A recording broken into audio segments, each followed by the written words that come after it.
नमस्कार दोस्तों, welcome back to our YouTube channel Solo Solution. तो कैसे हैं आप सब लोग? उम्मीद करता हूं आप सब लोग अच्छे होंगे। तो आज का जो सेशन है वो एलटी फिजिक्स के कुछ एमसीक्यूज़ हैं, ठीक है। और एमसीक्यू में कुछ आपकी न्यूमेरिकल्स भी देखने को मिलेगी आपको कि किस तरीके के क्वेश्चन जो हैं वो एग्ज़ाम में पूछे जाते हैं एलटी फिजिक्स के, ठीक है। तो अगर आपने इससे पहले की वीडियोज़ जो आई हैं एलटी टेस्ट सीरीज़ की जो वीडियोज़ आई हैं, अगर आपने नहीं देखी हैं तो आप प्लेलिस्ट में जा सकते हैं इस चैनल के एलटी फिजिक्स के, ठीक है। तो एलटी फिजिक्स टेस्ट सीरीज़ आपको वहाँ पर देखने को मिलेगा, तो वहाँ से आप वीडियो को वॉच कर सकते हैं जितनी भी सीरीज़ अभी तक आई हैं, ठीक है। तो बिना टाइम वेस्ट किए इस सेशन को या स्टार्ट करते हैं बिना टाइम वेस्ट किए, ठीक है। तो पहला क्वेश्चन जो है यहाँ पर यह है कि the Poisson's ratio can not have the value, ठीक है। तो जो इसकी वैल्यू होती है ना, रेशियो जो इसका होता है वो आपका 0 से 0.5 के बीच में होता है। तो यहाँ पर आपको देखना है, देखो ये 0.5 के बीच में पड़ रहा है, 0.3 भी 5 के बीच में पड़ रहा है, बट यहाँ पर ये भी पड़ रहा है, पर जो 0.7 वैल्यू जो है वो 0 और 0.5 के बीच में इसकी वैल्यू नहीं पड़ रही है, ठीक है। तो ये आपका मतलब इसमें लिखा है ना can not have the value, ठीक है। तो 0.7 आपका राइट रहने वाला है। बढ़ते हैं नेक्स्ट क्वेश्चन की तरफ। सेकंड क्वेश्चन है कि the size of the nucleus is measured by radius of the nucleus, ठीक है। या मतलब इस नाम से जान सकते हैं कि the size of the nucleus is measured by, मतलब अगर न्यूक्लियस का किसी साइज़ पता करना है तो किस चीज़ से हम उसका मेज़रमेंट करते हैं, या फिर उसको हम किसी और नाम से भी जानते हैं जैसे रेडियस ऑफ द न्यूक्लियस, ठीक है। तो रेडियस ऑफ जो न्यूक्लियस जो होता है वो होता है आपका R=R0 A⁻⁴, ठीक है। तो इसके बेसिस पे क्वेश्चंस भी आते हैं, ठीक है। जैसे 2 एटम्स का पूछ लिया या 2 एलिमेंट्स दे दिया आपके पास, जैसे क्लोरीन दे दिया आपको और दूसरा एलिमेंट्स दे दिया आपको जैसे सोडियम दे दिया, ये 2 एलिमेंट्स दे दिए, ठीक है। तो इसका एटॉमिक मास और इसका एटॉमिक मास, जो इन दोनों का एटॉमिक मास होगा उसके बेसिस पर आप ये फार्मूला अप्लाई कर सकते हैं, R=R0 और A⁻⁴। अगर आपको यहाँ से क्या निकालना हो, R0 तो नहीं पर R निकालना हो अगर आपको, तो यहाँ से आप फाइंड आउट कर सकते हैं R की वैल्यू, ठीक है। तो R की वैल्यू कैसा है कि दोनों का एटॉमिक मास जो है वो आप लेंगे, और अगर 2 एलिमेंट्स हैं तो R1 और R2 मानेंगे एक दूसरे को, ठीक है। तो इसके बेसिस पे क्वेश्चंस भी आते हैं, ठीक है। तो देख लेना आप लोग एक बार। तो ये फार्मूला होता है इसका, ठीक है। तो ये फार्मूला हुआ, ऑप्शन 2 राइट है इसमें। और जो R0 की जो वैल्यू होती है वो होती है 1.1 × 10⁻⁻15 मीटर। बढ़ते हैं नेक्स्ट क्वेश्चन की तरफ। क्वेश्चन नंबर 3 इसमें लिखा है, एक मिनट, इसमें लिखा है the radius of the nucleus is proportional to, ठीक है। जो रेडियस ऑफ द न्यूक्लियस का होता है वो किसके प्रोपोर्शनल टू होता है, वो अभी हमने पीछे देखा क्या था फार्मूला, R=R0 A⁻⁴। तो किसके प्रोपोर्शनल टू होता है, A⁻⁴ के, ठीक है। तो if A is the atomic mass number, ठीक है। जो A है वो एटॉमिक मास नंबर है आपका। नेक्स्ट क्वेश्चन है कि on which factor does the average kinetic energy of gas molecules depend, ठीक है। तो जो होता है गैस मॉलिक्यूल जो होता है वो टेम्परेचर पर होता है आपका। अगर हमने काइनेटिक एनर्जी की बात करें गैस के, उसके मॉलिक्यूल की बात करें तो वो इस तरीके से होता है, ठीक है, इस तरीके से। तो टेम्परेचर पर डिपेंड होता है वो, ठीक है, ना कि वॉल्यूम पे या मास पे। इस पे भी नहीं होता, इस पे भी नहीं होता, इस पे भी होता है, ठीक है। तो वो होता है आपका टेम्परेचर पे डिपेंड करता है। नेक्स्ट क्वेश्चन है what is the average velocity of molecules of an ideal gas, ठीक है। तो आइडियल गैस जो है उसका जो एवरेज वेलोसिटी होती है, ठीक है, किसी भी मॉलिक्यूल्स की, तो वो क्या होती है, वो होती है आपकी 0। नेक्स्ट क्वेश्चन है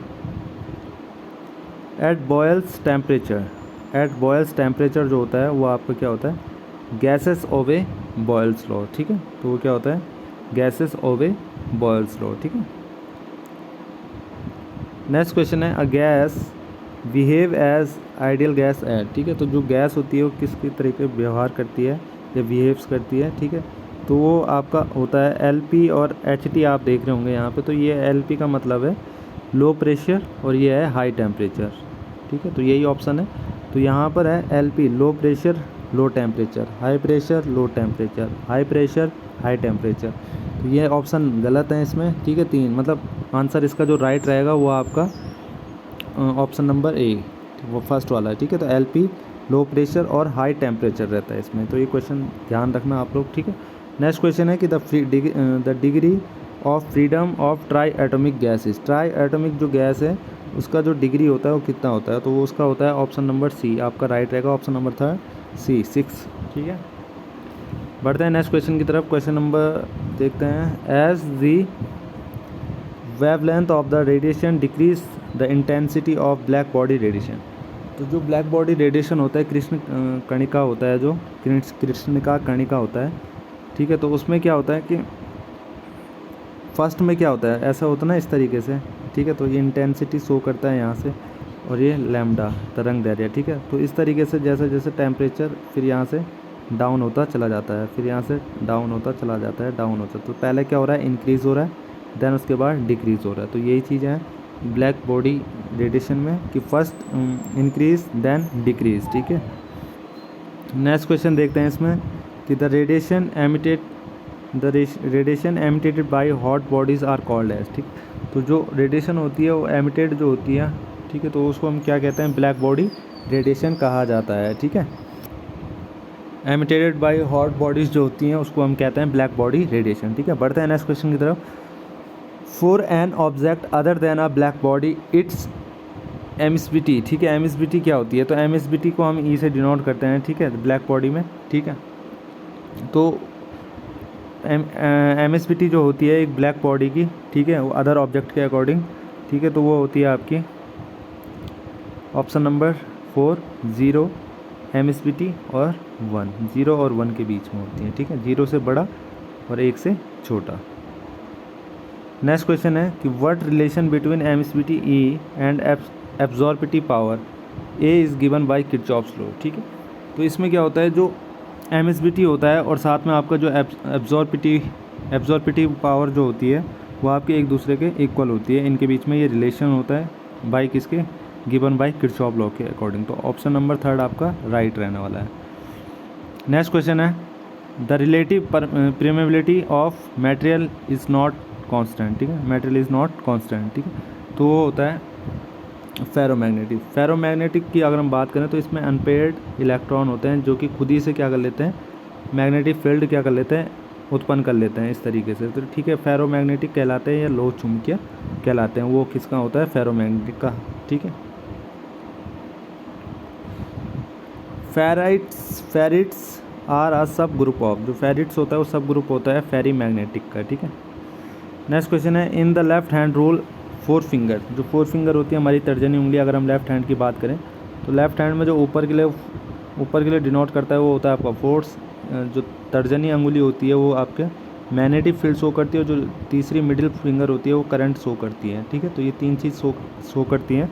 तो 4 फिंगर की बात करें अगर हम, 4 फिंगर आपका मैग्नेटिक फील्ड, ये वाली उंगली की बात कर रहे हैं, ठीक है, तो मैग्नेटिक फील्ड शो करती है। बढ़ते हैं नेक्स्ट क्वेश्चन की तरफ। Which of the following is the unit of magnetic flux density, ठीक है। मैग्नेटिक फील्ड सॉरी जो मैग्नेटिक फ्लक्स डेंसिटी है उसकी जो यूनिट होती है वो क्या होती है, तो उसकी यूनिट होती है टेस्ला। नेक्स्ट क्वेश्चन है कि which of the following is a ferromagnetic material, ठीक है। तो मतलब जो फेरोमैग्नेटिक है वो फेरोमैग्नेटिक अभी हमने बताया वो अनपेयर्ड इलेक्ट्रॉन होते हैं इसमें, किसमें, निकिल में। तो निकिल में अनपेयर्ड इलेक्ट्रॉन होते हैं जो कि क्या कर देते हैं, मतलब वो हो जाते हैं मैग्नेट हो जाते हैं वो पूरे, ठीक है, उनमें चुंबकीय का गुण आ जाता है खुद से ही, ठीक है। तो जैसे नेक्स्ट क्वेश्चन है यहाँ पे, अब ये न्यूमेरिकल्स हैं आपकी, क्या है, न्यूमेरिकल की, किस तरीके की न्यूमेरिकल्स एग्ज़ाम में पूछी जाती हैं, ठीक है। कुछ क्वेश्चन इसमें प्रीवियस ईयर के भी पूछे गए थे जैसे 2015 वगैरह में, ठीक है। तो इसमें क्वेश्चन है आपका, इसमें लिखा है कि 2 बॉडीज़ ऑफ मास, 2 बॉडी का मास दिया है आपको, एक तो 4 दिया है और एक m दिया है, ठीक है एक 4m दिया है, एक 4m दिया है, moving with the equal momentum, ठीक है। तो मोमेंटम का फॉर्मूला होता है आपको पता होगा, P = mv होता है मोमेंटम का फॉर्मूला, ठीक है। तो the ratio of the their kinetic energy, तो काइनेटिक एनर्जी का रेशियो क्या होगा, ये तो आप इसको काइनेटिक एनर्जी वाले फॉर्मूले से करो, 12mv² से, ठीक है, आंसर वही आना है, या फिर मोमेंटम वाले से करो। तो यहाँ से आप देख सकते हैं कि मोमेंटम का जो फॉर्मूला होता है वो होता है आपका mb, आपको इतना पता है, ठीक है। फिर ये कह रहा है कि जो दोनों बॉडीज़ का जो मास है वो मूविंग द इक्वल मोमेंटम है, तो ये p1 इक्वल टू p2 हो जाएगा जब इक्वल बोल दिया उन्होंने। तो p1 इक्वल टू क्या होता है, m1 v1 मान लेंगे यहाँ से, और यहाँ से m2 v2 मान लेंगे। अब ये मान लिया हमने। अब आपको पता है कि m1 कितना है, m, और m2 कितना है 4m। तो यहाँ पे अगर आप वैल्यूज़ रखते हैं m और इसकी वैल्यू रखते हैं तो कितना आ जाता है, सॉल्यूशन देख सकते हैं आप यहाँ पे। अगर मैंने यहाँ पे m की वैल्यू भी रख दी और m2 की वैल्यू भी रख दी तो कितना आ गया, ये v1/v2 जो आया 4m/m, m से m कट जाएगा तो कितना आ जाएगा 4:1। तो v1 और v2 का जो रेशियो आया वो कितना आया 4:1। तो या तो इससे करो या तो काइनेटिक एनर्जी वाले फॉर्मूले से करो, होगा इसी तरीके से, ठीक है। इसमें m1 v1 का होल स्क्वायर मानना पड़ेगा आपको। तो इस तरीके से भी कर सकते हैं और वैसे भी कर सकते हैं। तो काफ़ी इंपॉर्टेंट क्वेश्चन है, इस तरीके के क्वेश्चन पूछे जाते हैं। नेक्स्ट क्वेश्चन है कि the emissive power of a black body of 400 K। तो हमने ब्लैक बॉडी की बात करी, ब्लैक बॉडी रेडिएशन की, ठीक है। तो इसी के टाइप के क्वेश्चन है कि जो एमिसिव पावर है वो किसी ब्लैक बॉडी की कितनी है 400 K इज़ 1.010 की power 5 joule second metre inverse, metre की पावर 2 -2, ठीक है। तो temperature of the black body at which its emissive power becomes ये, ठीक है। तो टेम्परेचर आपको फाइंड आउट करना है, बताना है कि temperature of the black body, उस ब्लैक बॉडी का टेम्परेचर क्या होगा जब एमिसिव पावर आपकी इतनी दी होगी। तो ये एमिसिव पावर है, ये टेम्परेचर है, और ये दूसरा एमिसिव पावर है और टेम्परेचर फाइंड आउट करना है। तो मतलब आप समझ गए होंगे कि फार्मूला कौन सा अप्लाई होने वाला है। तो इसमें क्या होगा कि आपने पहले E1 आपको दे रखा है, एमिसिव पावर पहले दे रखी है फर्स्ट, और सेकंड भी आपको दे रखी है दोनों, ठीक है। टेम्परेचर भी आपको दे रखा है, दूसरा टेम्परेचर आपको फाइंड आउट करना है। तो आपको पता है कि आप जानते हैं we know that black radiation में E1/E2 इक्वल टू होता है T1/T2 की होल पावर 4। ये आपको फार्मूला पता होना चाहिए। तो आपने क्या करा, इसके बाद एमिसिव पावर E1 की वैल्यू रख दी और E2 की वैल्यू, तो अप्रॉक्सीमेट मानेंगे तो 1/60 मान लिया हमने इसे। T1 की वैल्यू हमने 400 रख लिया और नीचे T2 फाइंड आउट करना है, तो ये कर लिया आपने, ठीक है। तो 1/60 को अगर हम ऐसा लिख दें 1/2 की पावर 4, तो बात एक ही है ना। तो हम इसी तरीके से इसको लिख लेते हैं 1/2 की होल पावर 4। दोनों तरफ मैंने देखा कि पावर जो है वो इक्वल है, और जब पावर इक्वल है तो ये बेस जो होंगे वो हम क्या कर लेंगे, एक दूसरे के इक्वल रख लेंगे। तो ये रख लिया हमने एक दूसरे के इक्वल, और क्रॉस मल्टीप्लिकेशन किया तो आपका आ गया T2 800 K। तो आपका ऑप्शन नंबर बी राइट रहने वाला, सेकंड वाला 800 K टेम्परेचर आ जाएगा। तो इस टाइप का क्वेश्चन अगर आपको देखने को मिलेगा तो ज़रूर इस तरीके से ही फॉर्मूले से अप्लाई करें और जल्दी से आंसर निकाल सकते हैं आप लोग, ठीक है। बढ़ते हैं नेक्स्ट क्वेश्चन की तरफ। क्वेश्चन है कि ऑक्सीजन बॉइलिंग पॉइंट, सपोज है कि मतलब ऑक्सीजन का जो बॉइलिंग है वो आपको शायद -83 डिग्री सेल्सियस, इस टाइप का क्वेश्चन आएगा। ये मैंने खुद से ही बनाया है क्वेश्चन, बनाया है मतलब लैंग्वेज मैंने खुद से ही लिखी है, ठीक है। अगर क्वेश्चन में मिस्टेक लगे तो समझ जाना आप लोग, ठीक है। तो इसमें पूछा है कि मतलब एक तो आपको बॉइलिंग पॉइंट दे रखा है ये -183 डिग्री सेल्सियस। तो आपने इसमें निकालना है कि जो टेम्परेचर होगा फ़ारेनहाइट में क्या होगा। तो फ़ारेनहाइट में अगर सेल्सियस को अगर आप फ़ारेनहाइट में चेंज कर रहे हैं या फ़ारेनहाइट को सेल्सियस में चेंज कर रहे हैं तो उसके लिए फार्मूला आपको पता होना चाहिए। तो ये फार्मूला होता है, आप देख सकते हैं यहाँ पे F -32/9 और C/5। तो यहाँ पर अगर सेल्सियस दिया है तो सेल्सियस की जगह पे सेल्सियस की वैल्यू रखेंगे C की जगह पे, और फ़ारेनहाइट में अगर दी है वैल्यू तो यहाँ पे आप फ़ारेनहाइट की जगह पे वो वैल्यू रख देंगे। तो हमें यहाँ पे सेल्सियस की वैल्यू दी है तो हमने यहाँ पे सेल्सियस की वैल्यू पुट कर ली 183, ठीक है। देन हमने इसको क्या करा, सिंप्लीफाई करा, तो यहाँ से हमने क्या कर दिया, F की वैल्यू निकाली। तो जो F की वैल्यू आई वो आई हमारी 297.4। तो ये आपकी वैल्यू आ गई है, ठीक है। माइनस में आएगी, इसमें माइनस नहीं लगा रखा ना, कोई बात नहीं, हम लगा देंगे माइनस। तो ये माइनस में आएगी इसकी वैल्यू। तो इस तरीके से डिग्री में अगर चेंज करना है या फ़ारेनहाइट में किसी में भी चेंज करना है सेल्सियस में, तो इस तरीके से आप उस क्वेश्चन को अप्लाई कर सकते हैं, ठीक है। नेक्स्ट क्वेश्चन है कि one set of bulbs with ये भी मैंने खुद से ही लैंग्वेज बना रखी है, a set of bulbs with a total power of 1000 watt, ठीक। तो इस supplied by AC voltage E equal to ये दे रखा है आपको, then the RMS of the voltage circuit value is, ठीक है। तो RMS वैल्यू निकालनी है आपको वोल्टेज की, ठीक है। तो देखो आपको ये दे रखा है, आपने इन फार्मूले से भी वाकिफ़ होंगे, आपको E दे रखा है।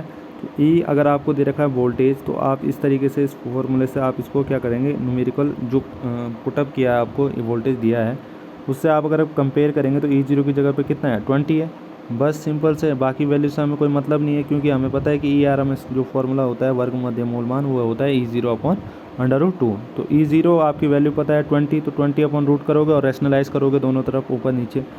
तो जब हम अंडर रूट का रैशनलाइज करेंगे तो यहाँ से 20√2 आ जाएगा, और नीचे इस अंडर रूट से अंडर रूट कट जाएगा तो 2 बच जाएगा, और 2 से 10 बार ही कट जाएगा तो 10√2 एम्पियर आ जाएगा।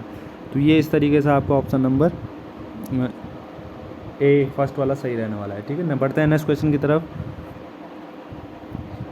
होपफुली आपको ये क्वेश्चन समझ आ रहे होंगे। ठीक है, नेक्स्ट क्वेश्चन है कि a simple harmonic motion is represented by, अगर कोई सिंपल हार्मोनिक मोशन है उसको अगर हम रिप्रेजेंट कर रहे हैं इससे, तो the amplitude of the SHM is, तो उसका एम्पलीट्यूड क्या होगा। तो आपको पता है formula, we know that FT equal to, अगर हम इसने दिया है तो हम भी FT इक्वल टू मानते हैं कि A sin ω t + 5 ये फॉर्मूला होता है आपका। ठीक है, तो अगर हम दोनों को कंपेयर करेंगे तो आपका एम्पलीट्यूड कहाँ पे है, ये है एम्पलीट्यूड, और एम्पलीट्यूड के जगह पे कितना है 10 है, तो आपका एम्पलीट्यूड सिंपल से कितना हो जाएगा 10 हो जाएगा। तो आपका ऑप्शन नंबर थर्ड वाला राइट रहेगा।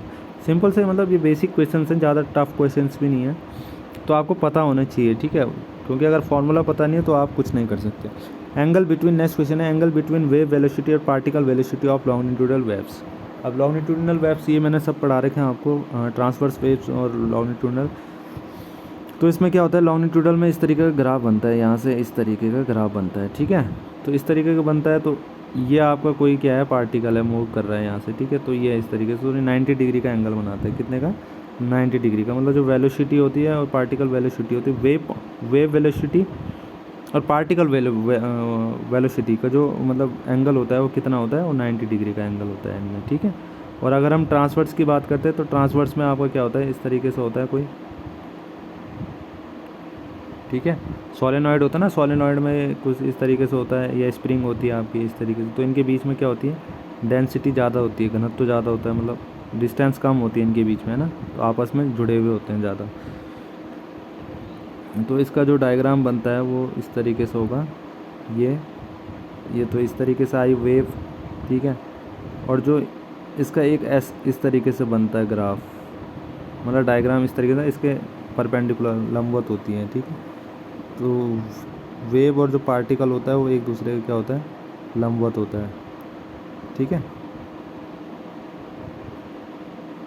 तो यहाँ पे आपका π/2 = 90 डिग्री आपका सही रहने वाला है। लॉन्गिट्यूडनल वेव की बात करें तो वो साउंड वेव का एग्जांपल आप समझ सकते हैं, और ट्रांसवर्स वेव की बात करें तो लाइट वेव का एग्जांपल आप समझ सकते हैं। ठीक है, तो हो गया, ये लास्ट क्वेश्चन था इस सेशन का। तो होपफुली आपको ये क्वेश्चन समझ भी आए होंगे और अच्छे भी लगे होंगे, तो कमेंट करके ज़रूर बताएं कि किस तरीके के क्वेश्चन थे ये। ठीक है, और अगर आपको ये वीडियो पसंद आए तो वीडियो को लाइक करें, ज़्यादा से ज़्यादा शेयर करें, कमेंट करें, और चैनल को सब्सक्राइब जरूर करें, जिससे कि हमारी न्यू वीडियो का नोटिफिकेशन सबसे पहले आपको मिले। तो उसके लिए आपको बेल आइकन ज़रूर प्रेस करना होगा, घंटे का साइन आ रहा होगा तो उसको प्रेस करें और जल्दी से हमारे चैनल को सब्सक्राइब करें। तो मिलते हैं नेक्स्ट वीडियो में। Thank you so much, love you to all.